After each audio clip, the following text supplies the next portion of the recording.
നമസ്കാരം. നമ്മൾ കുറച്ച് ദിവസം മുമ്പ് ഒരു കരിമ്പ് വീട്ടിൽ നട്ടതിൻ്റെ ഒരു വീഡിയോ കാണിച്ചിരുന്നു.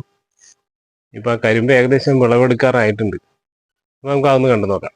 ഇതാണ് നമ്മൾ നട്ട കരിമ്പ്. ഏകദേശം നല്ല വലിപ്പമായിട്ടുണ്ട്, പക്ഷെ തണ്ട് നീളം വെച്ചിട്ടില്ല.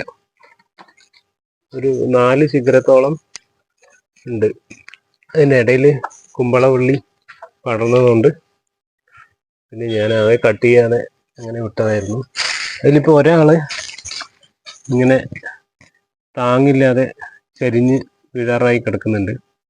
അപ്പം നമുക്കിപ്പോൾ ഇവനെയാണ് കട്ട് ചെയ്യാൻ പോകുന്നത്. നമുക്ക് ഇവന് കട്ട് ചെയ്ത് നോക്കാം. അപ്പം നമ്മൾ കട്ട് ചെയ്തെടുത്ത കരിമ്പാണിത്. ഇതിൻ്റെ മുകൾ ഭാഗമൊന്നും മൂപ്പായിട്ടില്ല.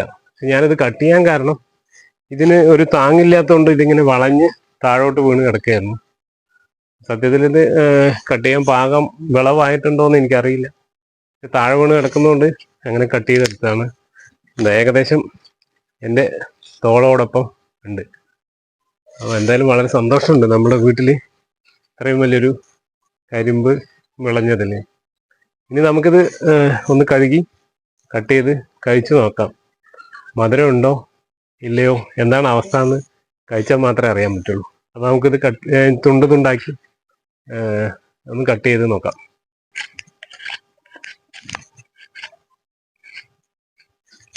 പീസ് നമ്മൾ തൊലിയൊക്കെ കളഞ്ഞ് കട്ട് ചെയ്തിട്ട് ഇതാ നല്ല കരിമ്പിൻ കഷ്ണങ്ങൾ, നല്ല കരിമ്പിൻ തുണ്ട് കട്ട് ചെയ്തെടുത്തിട്ടുണ്ട്. നമുക്ക് കഴിച്ചു നോക്കാം.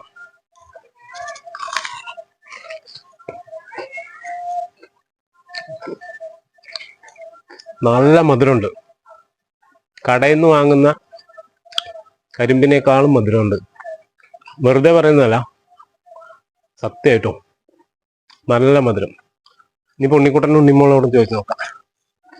രണ്ടാളും ഓരോ പീസ് എടുത്തോ, കഴിച്ചു നോക്ക്.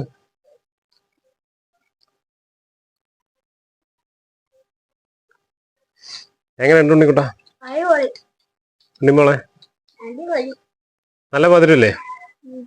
അപ്പൊ ഈ 4 പീസ് കരിമ്പുണ്ട്. എന്തായാലും മുഴുവനായിട്ട് നമ്മൾ കഴിക്കില്ല. നമുക്ക് ഷെഹനാക്കും കാശിക്കും പാറുവിനൊക്കെ ഇത് കൊടുക്കാം. എന്തായാലും അവരും ഈ മധുരം കഴിക്കട്ടെ. അപ്പൊ നമ്മൾ കരിമ്പ് മുറിച്ചു, ആ മധുരം എല്ലാവരുമായിട്ട് പങ്കിട്ടു. ഷെഹനയ്ക്കും മറ്റു കുട്ടികൾക്കൊക്കെ കൊടുത്തു. എല്ലാവരും നല്ല ആസ്വദിച്ച് അത് കഴിച്ചിട്ടുണ്ട്. ഇനിയും നമ്മുടെ പുറകിൽ നിങ്ങൾക്ക് കാണാം കരിമ്പ് വളർന്ന് നിൽക്കുന്നുണ്ട്. അത് മൂപ്പാകുമ്പോൾ നമുക്ക് മുറിക്കാം.